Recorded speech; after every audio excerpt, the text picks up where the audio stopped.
बिस्मिल्लाहिर्रहमानिर्रहीम। अगर आपके पास कोई भी मटेरियल हो, ठीक है, उसकी आप रेजिस्टेंस फाइंड करना चाहते हैं, यानी कि उसमें जो इलेक्ट्रिक करंट फ्लो करता है उसको मटेरियल कितना रेजिस्ट करेगा, तो वो कैसे फाइंड कर सकते हैं। ठीक है, देखें, इसके लिए जो आपके पास फार्मूला होता है ना रेजिस्टेंस फाइंड करने के लिए किसी भी मटेरियल की, वो होता है R is equals to rho L over A. ठीक है, अब देखिए, पहले हम बात कर लेते हैं सिर्फ कंडक्टर्स की, फिर इंसुलेटर्स को भी उसमें देख लेंगे। देखें, कंडक्टर जो है ना, अगर आपके पास कोई कॉपर है, गोल्ड है, सिल्वर है, कोई भी इस तरह का यानी कि आपके पास कंडक्टर है, तो उसकी जो है रेजिस्टेंस आपके किन चीज़ों पे डिपेंड कर रही होगी, ये भी साथ देखेंगे। ठीक है, देखें, एक तो रेजिस्टेंस जो होती है ना, वो डायरेक्टली रिलेटेड होती है लेंथ के साथ, कि जो आपके पास वो कंडक्टर है उसकी लेंथ कितनी है। और जो रेजिस्टेंस होती है ना, वो इन्वर्सली रिलेटेड होती है एरिया के साथ। ठीक है, उस कंडक्टर का एरिया कितना है। और तीसरा, वो रेजिस्टेंस जो है वो डायरेक्टली रिलेटेड होती है रेजिस्टिविटी के साथ। ठीक है, ये भी देखेंगे रेजिस्टिविटी क्या होती है और इन पे कैसे डिपेंड करेगी। अच्छा, पहले देख लें, जो डिपेंड करती है रेजिस्टेंस लेंथ के ऊपर। इसका मतलब ये है कि अगर आपके पास एक कंडक्टर है ना, यहाँ पे फ़र्ज़ करें ये कॉपर की एक वायर है, और इस वायर की जो लेंथ है ना, उसे आप कहते हैं कि एल है। अब आपको पता है कि रेजिस्टेंस जो है ना वो डायरेक्टली रिलेटेड है लेंथ के साथ। अगर इसी कंडक्टर की लेंथ को मैं डबल कर दूं, ठीक है, ये देखें, मैंने उसका एरिया चेंज नहीं किया, बाकी कोई कंपोनेंट चेंज नहीं किया, ना मटेरियल को चेंज किया, वही कॉपर रखा है, सिर्फ उसकी लेंथ को डबल कर दिया। ठीक है, अब लेंथ को डबल करने से क्या होगा, डायरेक्टली रिलेटेड है ये इसके साथ। ठीक है, तो अगर आप यहाँ से फाइंड करेंगे ना, तो आर किसके इक्वल है, रो एल ओवर ए के। ठीक है, और न्यू रेजिस्टेंस जो है आर प्राइम आपके पास, वो क्या है, rho L prime, L prime new length जो आपने डबल कर दी है ओवर ए। ठीक है, अब एल प्राइम की ये वैल्यू आप पुट करेंगे जब यहाँ पे, यानी कि एल प्राइम जो है ना वो आपके पास 2L के इक्वल है। जब आप ये वाली वैल्यू पुट करेंगे ना एल प्राइम की यहाँ पे, तो ये आ जाएगा जी रो 2L ओवर ए आ जाएगा। ठीक है, अब इसको मैं रीअरेंज करके लिखूंगा ना, तो ये आ जाएगा मेरे पास यहाँ पर, ये अलग है, ये आ जाएगा आपके पास 2 into rho L over A. ठीक है, अब देखें, ये रो एल ओवर ए जो है, ये तो हमारे पास वो स्टार्ट वाली आर के इक्वल है, रो एल ओवर ए, ये जो ब्रैकेट के अंदर लिखा हुआ है। ठीक है, तो मैं लिख सकता हूँ कि आर प्राइम जो है ना वो क्या आ जाएगा 2, और ये ब्रैकेट के अंदर जो है ये सारा आर के इक्वल है, तो मैं इसको लिख देता हूँ रो एल ओवर ए। ठीक हो गया जी। अब देखें, रो एल ओवर ए को मैं सिंपल आर लिख सकता हूँ, तो ये 2R आ जाएगा। ठीक है, यानी कि जो न्यू रेजिस्टेंस आई है ना वो प्रीवियस रेजिस्टेंस का डबल हो गई है आपके पास यहाँ पे। ठीक है, तो जो लेंथ है उसके डायरेक्टली रिलेटेड होती है रेजिस्टेंस। किसी कंडक्टर की आप जितनी लेंथ बढ़ाते जाएंगे ना, उतनी उसकी रेजिस्टेंस बढ़ती जाएगी।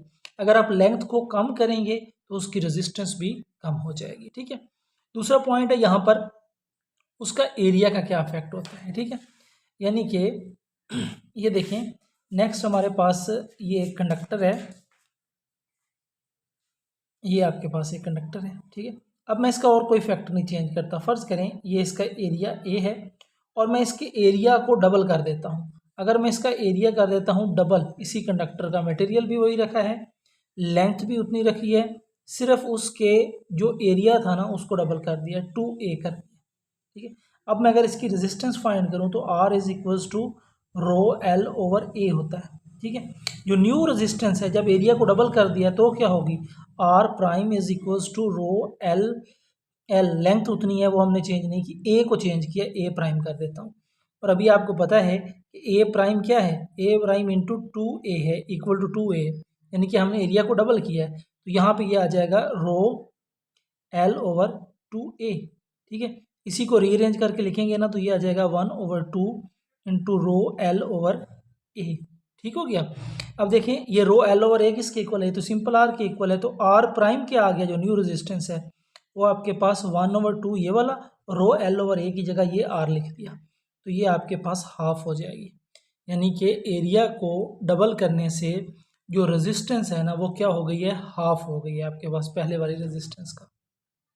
ठीक है, अब अगर आप इसको हाफ करेंगे ना एरिया को, तो रेजिस्टेंस क्या होगी, इंक्रीज हो जाएगी। जब यहाँ पे 1/2 पुट करेंगे ना, इसी तरह 2 ऊपर चला जाएगा तो रेजिस्टेंस उससे इंक्रीज हो जाएगी। ठीक है, तो आप इसको भी, इसके दूसरे केस को भी देख सकते हैं यहाँ पे। ठीक है, इसी तरह लेंथ का भी हमने देखा डबल करके, अगर आप लेंथ को हाफ करेंगे ना तो रेजिस्टेंस हाफ हो जाएगी, यानी कि एल की जगह आप 1/2 एल पुट करेंगे। ठीक है, तो उससे आपके पास रेजिस्टेंस की वैल्यू हाफ आ जाएगी। तो देखें, ये में एक सिंपल सा कंसेप्ट जो यहाँ से समझ आ रहा है वो ये है कि रेजिस्टेंस जो है ना वो डायरेक्टली प्रोपोर्शनल है लेंथ के। लेंथ के बढ़ने से रेजिस्टेंस बढ़ेगी, लेंथ के कम होने से रेजिस्टेंस कम होगी। और जो रेजिस्टेंस है वो इन्वर्सली रिलेटेड है एरिया के साथ। एरिया बढ़ेगा तो आपके पास रेजिस्टेंस जो है वो कम हो जाएगी, एरिया आपके पास कम होगा तो रेजिस्टेंस क्या होगी, उससे बढ़ जाएगी। ठीक है, इसके बाद एक लास्ट फैक्टर रह गया है कि रेजिस्टेंस जो होती है ना वो डायरेक्टली रिलेटेड होती है रेजिस्टिविटी के साथ, is directly related to rho resistivity of the material. ठीक है, अब देखें बच्चे, ये जो रेजिस्टिविटी है ना ये इनफैक्टली रेजिस्टेंस होती है 1 metre cube of the material. मतलब कि कोई भी आपने मटेरियल लिया हुआ है ना, अगर इसी फार्मूले से हम निकाल लेते हैं, आर क्या है, R is equals to rho L over A है ना। ठीक है, अगर फर्ज करें ये कॉपर की रेजिस्टेंस है और मैं कॉपर का 1 मीटर क्यूब लेता हूँ, ये एक मेरे पास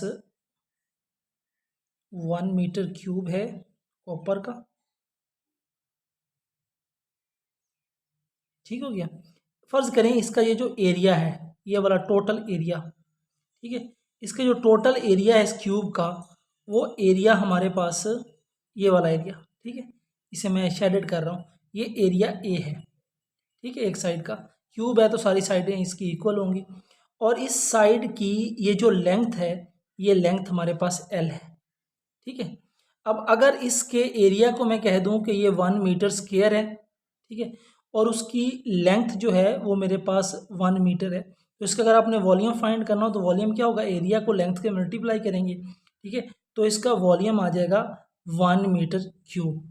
ठीक है, इसी जगह पे मैं यहाँ पे जब पुट करता हूँ ना कि रो लेंथ अगर मैं लूँ 1 मीटर और एरिया भी लूँ 1 मीटर स्क्वायर, तो आपके पास रजिस्टिविटी क्या आ गई, ये इनफैक्टली रेजिस्टेंस के इक्वल है। कब, जब एरिया 1 मीटर स्क्वायर लेंगे और लेंथ जो है ये 1 मीटर लेंगे, तो उसका मतलब है कि उस मटेरियल का जो वॉल्यूम है ना वो 1 मीटर क्यूब है उस वक्त आपके पास। ठीक है, तो रजिस्टिविटी क्या होती है, it is the resistance of the material of 1 metre cube. ठीक है, यानी कि किसी भी मटेरियल का जो 1 मीटर क्यूब होगा ना उसकी जो रेजिस्टेंस होती है उसे आप रेजिस्टिविटी कहते हैं। ठीक है, अब ये रेजिस्टिविटी जो है ना ये डिफ्रेंशिएट करती है कि कोई मटेरियल कितना जो है वो अलाउ करता है चार्जेस को फ्लो करने, कितना अच्छा कंडक्टर है या इंसुलेटर है। जो कंडक्टर्स होते हैं ना उनके लिए रेजिस्टिविटी की वैल्यू स्मॉल होती है, जिसकी वजह से रेजिस्टेंस स्मॉल आती है और चार्जेस फ्लो करते हैं, वो हम यहाँ से फाइंड कर सकते हैं। ठीक है, और जो आपके पास इंसुलेटर्स होते हैं ये होता है कंडक्टर्स के लिए। ठीक है, अगर हम बात करें इंसुलेटर्स की, इंसुलेटर्स के लिए जो रेजिस्टेंस होती है ना वो आपको पता है डायरेक्टली रिलेटेड रेजिस्टिविटी के साथ, तो रेजिस्टिविटी इंसुलेटर्स की बहुत ज़्यादा होती है, जिसकी वजह से उनकी रेजिस्टेंस जो है अगर आप फाइंड करें तो आपके पास बहुत ज़्यादा वैल्यू आती है। ठीक है, यानी कि अगर आपके पास कोई इंसुलेटर है ना उसकी आपने लेंथ भी, एरिया भी बहुत ज़्यादा ले लें, ठीक है, लेंथ भी उसकी बहुत स्मॉल लें ताकि उसकी रेजिस्टेंस बढ़ जाए, यानी कि लेंथ स्मॉल होगी तो आप इस रिलेशन से देख लें कि लेंथ उसकी स्मॉल लें ताकि उसकी रेजिस्टेंस जो है वो स्मॉल हो, उसका एरिया बहुत ज़्यादा ले लें ताकि उसकी रेजिस्टेंस जो है वो बहुत स्मॉल हो आपके पास।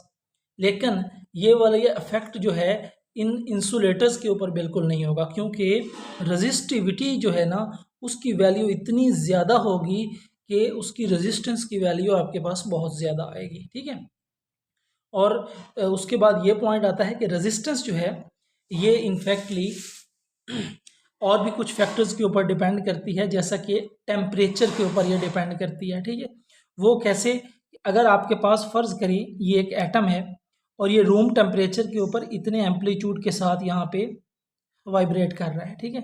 और इसमें से ये एक फ्री इलेक्ट्रॉन है, ये इलेक्ट्रॉन ऐसे यहाँ से पास हो जाता है, आगे गुजर जाता है, ठीक। यानी कि यहाँ से इससे कोलाइड करता है, एक इलेक्ट्रॉन कोलाइड करता है और ये इसको ब्लॉक कर देता है, ये रेजिस्टेंस प्रोवाइड कर रहा है कोई भी मटेरियल। एक इलेक्ट्रॉन और है यहाँ पे, ये इलेक्ट्रॉन यहाँ से पास हो जाता है, इसको जो है एक अपोजिशन या रेजिस्टेंस का सामना नहीं करना पड़ता क्योंकि इसका एम्पलीट्यूड कम है। अगर आप टेम्परेचर को बढ़ाते हैं, टेम्परेचर को बढ़ाने से जो एटम्स होते हैं ना किसी भी मटेरियल के, वो ज़्यादा एम्पलीट्यूड के साथ, इतने एम्पलीट्यूड के साथ वहाँ पे वाइब्रेट करना शुरू कर देंगे, ठीक है। अब ये वाला जो इलेक्ट्रॉन पहले पास हो रहा था ना, ये भी यहाँ पे ब्लॉक हो जाएगा। तो यही इधर से अगर कोई इलेक्ट्रॉन पहले से पास हो रहा था, अब वो भी यहाँ पे ब्लॉक हो जाएगा। तो क्या हुआ, अपोजिशन जो थी मटेरियल की, जो मटेरियल फ्लो ऑफ चार्जेस को ब्लॉक कर रहा था पहले कम थी, अब ज़्यादा हो गई है, रेजिस्टेंस बढ़ गई है। ये क्या हुआ है, टेम्परेचर के बढ़ने से। यानी कि आप कह सकते हैं कि रेजिस्टेंस जो है ना वो डायरेक्टली रिलेटेड होती है टेम्परेचर के। ये उन मटेरियल्स के लिए है जो कंडक्टर्स होते हैं, ठीक है। ये किन के लिए है, ये है कंडक्टर्स के लिए। कंडक्टर्स में ये वाला केस होता है आपके पास कि एम्पलीट्यूड के बढ़ने से जो है वो रेजिस्टेंस जो है मटेरियल की वो आपके पास बढ़ जाती है, ठीक है। अगर हम बात करें सेमीकंडक्टर्स की,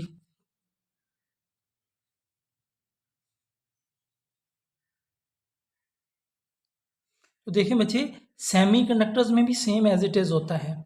यानी कि जिस तरह ये हो रहा है ना, अपोजिशन बढ़ेगी, एम्पलीट्यूड बढ़ेगा एटम्स का और ज़्यादा वहाँ पे कोलिजन होगी, जिसकी वजह से यहाँ पर रेजिस्टेंस बढ़ेगी। एम्पलीट्यूड के बढ़ने से रेजिस्टेंस बढ़ेगी, लेकिन क्योंकि सेमीकंडक्टर्स में जो फ्री चार्जेस हैं ना, चार्ज कैरियर्स, फ्री इलेक्ट्रॉन्स और होल्स, वो आपके पास टेम्परेचर को बढ़ाने से बहुत ज़्यादा बढ़ जाते हैं। क्या होता है, आपके पास इंक्रीज कर जाते हैं वहाँ पर होल्स और फ्री इलेक्ट्रॉन्स और होल्स बहुत बड़ी तादाद में बढ़ जाते हैं, ठीक है। जिसकी वजह से जो वहाँ पे फ्लो ऑफ चार्जेस है ना वो बहुत ज़्यादा हो जाता है, ठीक है। अच्छा, फ्लो ऑफ चार्जेस बहुत ज़्यादा होता है मतलब कि रेजिस्टेंस वहाँ पे ऐसा फील होता है कि कम हो गई है। एम्पलीट्यूड के बढ़ने से वो कम ही रेजिस्टेंस उसकी कम हो जाएगी, ठीक है। एम्पलीट्यूड के बढ़ने से रेजिस्टेंस इनफैक्टली बढ़ रही होती है, लेकिन क्योंकि फ्री चार्ज कैरियर्स, होल्स और फ्री इलेक्ट्रॉन इतनी ज़्यादा तादाद में बढ़ जाते हैं कि उसकी वजह से ओवरऑल आप इफेक्ट देखेंगे ना, तो ओवरऑल इफेक्ट आपको ये नज़र आएगा कि रेजिस्टेंस उसकी कम हो गई है। वो कैसे, क्योंकि flow of charges current circuit में बढ़ जाएगा जब आप टेम्परेचर को बढ़ाएंगे, ठीक है। तो सादा अल्फाज में आप कह सकते हैं कि सेमीकंडक्टर्स जो होते हैं ना, उनकी जो रेजिस्टेंस होती है वो टेम्परेचर के साथ इन्वर्सली रिलेटेड होती है। यानी कि टेम्परेचर बढ़ाते हैं ना तो उसकी वजह से एम्पलीट्यूड बढ़ता है, बिल्कुल इसका इफेक्ट होता है। लेकिन क्योंकि होल्स और फ्री इलेक्ट्रॉन इतनी ज़्यादा तादाद में बढ़ गए हैं, वो चार्ज कैरियर्स के बढ़ने से, टेम्परेचर के बढ़ने से ये रेजिस्टेंस आपके पास कम हो जाती है, ठीक है। तो ये बहुत इंपॉर्टेंट कंसेप्ट हैं। रेजिस्टेंस से रिलेटेड आपके पास इस तरह के एमसीक्यू बन सकते हैं, तो इनको अच्छी तरह से नोट करें, इनके नोट्स बनाएं अपने, और अल्लाह ताला आपके लिए ये फ़ायदेमंद साबित हो। अल्लाह हाफिज़।